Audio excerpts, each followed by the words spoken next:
Hello friends, मेरे channel easy way of learning में आपका स्वागत है। आज हम पढ़ेंगे वर्कशीट नंबर 52 हमारी सोशल साइंस का French revolution fourth chapter first से है।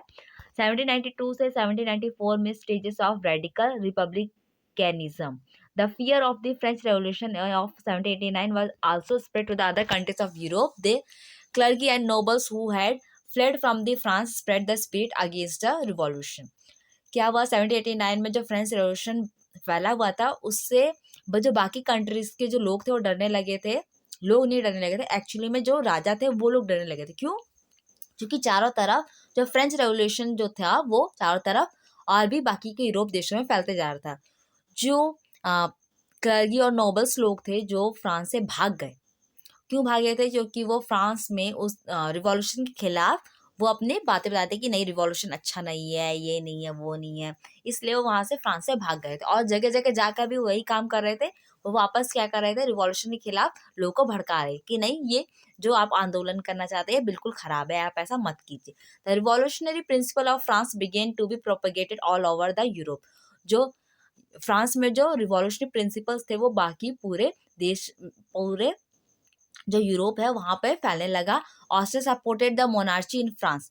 ऑस्ट्रिया ने क्या कहा कि नहीं, फ्रांस में मोनार्ची ही होना चाहिए, यहाँ पर जो लोकतंत्र है वो नहीं आना चाहिए।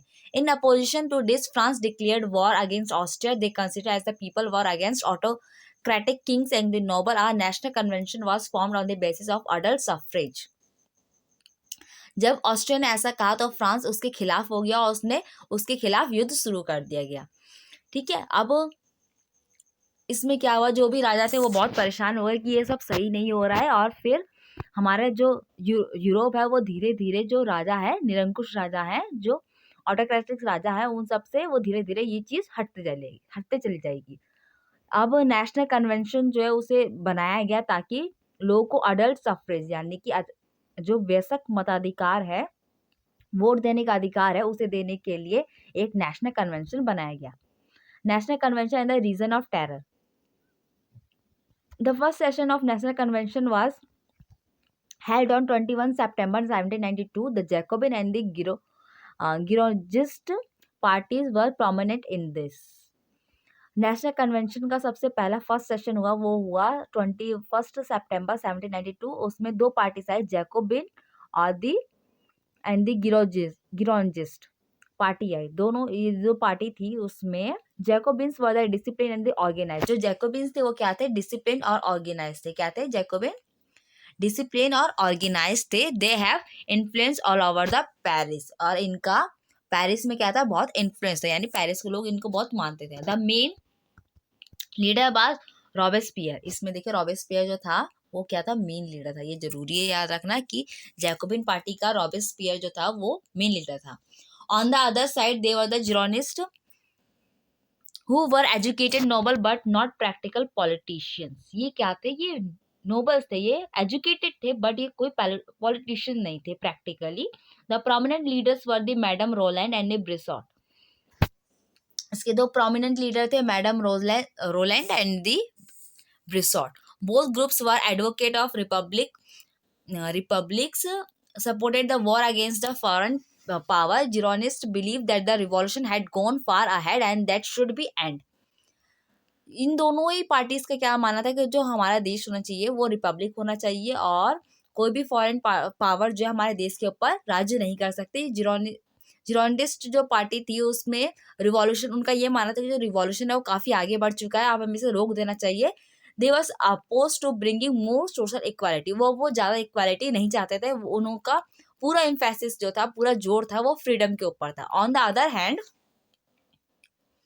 अदर हैंड देखिए इसे फ्रीडम के ऊपर था, ये आपको ध्यान रखना है। On the other hand the Jacobian emphasis more on the equality and had an harmonious attitude toward the lower class. और वही जो जैकोबिन्स थे उनका मोर एम्फेसिस, मोर जोर कहाँ पे था? इक्वालिटी के ऊपर था और वो लोअर क्लास की तरफ क्या थे? उनकी सद्भावनाएं थी। ठीक है, यानी एक अच्छा रवैया था। Difficulty before the national convention. National convention की क्या डिफिकल्टीज थी देखते हैं।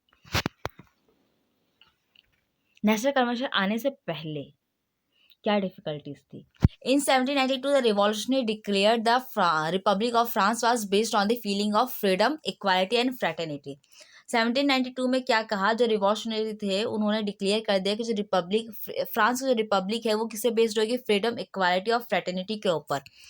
इसकी वजह से the proclamation scared the autocratic rulers of Europe. Europe के जो रूलर्स थे उनको इस बात ने बहुत ज़्यादा डरा दिया था, बहुत ज़्यादा घबरा गए थे। Now the revolution of the France confined not only the France but the whole of Europe. जो फ्रांस का जो रिवॉल्यूशन था वो फ्रांस में ना रहकर पूरे यूरोप में फैल चुका था। Therefore European countries in order to prevent the spread of evolution united and a group of England, Holland, Austria and Persia was formed against France. तो यूरोपियन कंट्रीज ने क्या किया, एक ग्रुप बना लिया ताकि वो इस फ्रेंच के रिवॉल्यूशन को आगे बढ़ने से रोके। ठीक है, और क्या हुआ, जो इंग्लैंड है, इंग्लैंड, हॉलैंड, ऑस्ट्रिया, पर्शिया, वो फ्रांस के अगेंस्ट उन्होंने एक ग्रुप बना लिया कि अब हम फ्रांस को छोड़ेंगे नहीं। The group defeated France in many places. इसकी वजह से क्या हुआ, जो फ्रांस था कई जगह पर हारा। The national convention abolished the monarchy by passing a resolution and establish the Republic. जो नेशनल कन्वेंशन है उसने क्या किया, उसने मोनार्ची को खत्म कर दिया और उन्होंने पूरे देश को रिपब्लिक बना दिया। The king was tried for treason and sentenced by the death. और फिर राजा था, उसे देशद्रोह का इल्जाम लगाया गया और उसे फिर सजा दी गई। On 21 January 1793 Louis 16 was hang. Louis 16 को फांसी की सजा दी गई।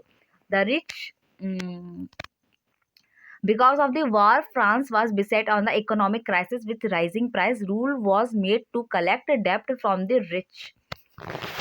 क्या हुआ, जो वॉर हुई, वॉर क्यों हुई? वॉर इसलिए हुई क्योंकि ऑस्ट्रिया, इंग्लैंड, हॉलैंड और पर्शिया ने सब मिलकर किसके खिलाफ थे? हमारे अंग्रेज के खिलाफ, सॉरी, फ्रांस के खिलाफ थे, जिसके वजह से वॉर स्टार्ट हुआ। और वॉर स्टार्ट होने के बाद पूरे फ्रांस में इकोनॉमिक क्राइसिस आ गया और बहुत ज़्यादा प्राइसेस जो हाई होने लगे। फिर इसके बाद क्या हुआ, the Jacobin attacked the convention with the help of Persian mob and the commune and establish a reign of terror.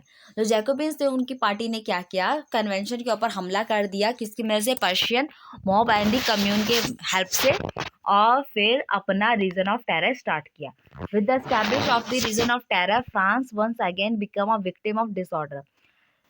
जैसे ही रीजन ऑफ टेरर का एस्टैब्लिशमेंट हुआ, इस फ्रांस फिर से विक्टिम बन गया डिसऑर्डर का। It was founded under the leadership of Robespierre. Robespierre के लीडरशिप में ये सब देखा गया। Revolutionary public security was establish and anyone who work against the Jacobs had been given death penalty. Revolutionary public security लगाई गई चारों तरफ, और अगर कोई भी अब जैकोबिन्स के खिलाफ अगर बोलता है या कुछ करता है तो उसे डेथ यानी कि मौत की सजा दी जाएगी।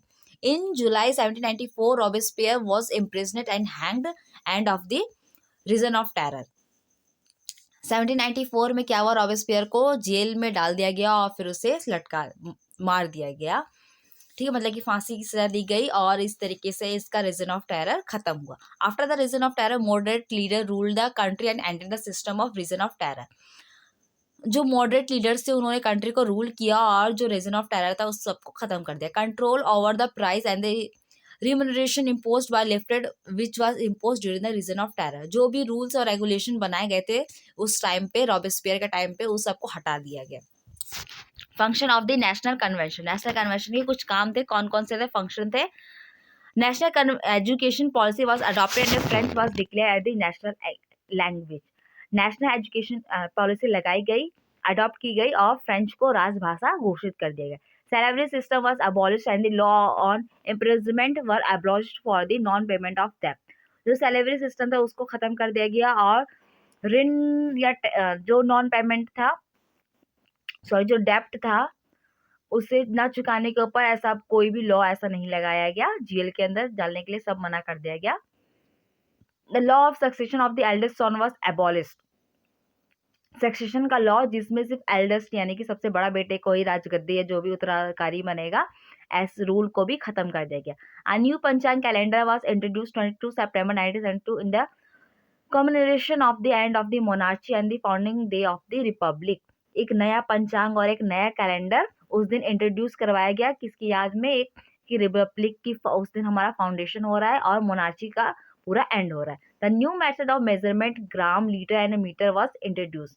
नया मेथड लगाया गया मेजरमेंट का जिसमें ग्राम लीटर और मीटर को यूज किया गया। Rationing system was implemented to stop black marketing. Black marketing को रोकने के लिए क्या किया गया, राशनिंग जो सिस्टम है उसे यूज किया गया। The policy of compensation was abolished. और जो कंपनसेशन की जो पॉलिसी थी उसे भी खत्म कर दी गई। Income tax and the war tax were also imposed. कुछ टैक्स लगाए गए जिसमें इनकम टैक्स और वॉर टैक्स थे। चलिए हम क्वेश्चंस करते हैं। पहला क्वेश्चन है why were other European rulers upset by the French revolution. French revolution से बाकी यूरोपियन जो रूलर्स थे वो क्यों अपसेट थे। दूसरा क्वेश्चन है हु वाज रॉबेस्पियर। रॉबेस्पियर कौन था। थर्ड क्वेश्चन है what was the reign of terror. Reign of terror क्या था आखिर। फोर्थ क्वेश्चन है why were the important function of the national convention. National convention के इंपॉर्टेंट फंक्शंस बताना है आपको। चलिए हम इसके आंसर्स करते हैं। ये क्वेश्चन आंसर करते हैं। पहला क्वेश्चन है why were other European rulers upset by the French revolution. जो बाकी के यूरोपियन रूलर्स थे वो फ्रेंच रिवॉल्यूशन से क्यों अपसेट थे। तो आंसर इसका other European rulers were upset by the French revolution because it spread to the other countries of Europe. क्योंकि वो यूरोप के बाकी कंट्रीज में भी फ्रेंच रिवॉल्यूशन धीरे धीरे फैलते जा रहा था, इस वजह से सारे यूरोपियन रूलर्स जो थे वो अपसेट थे। Who was Robespierre. Robespierre was the main leader of Jacobian party and there party emphasised on the equality. Robespierre क्या था। रॉबेस्पियर जो था मेन लीडर था जैकोबिन पार्टी का और इनकी पार्टी जो थी वो इक्वालिटी के ऊपर ज़्यादा जोर देती थी।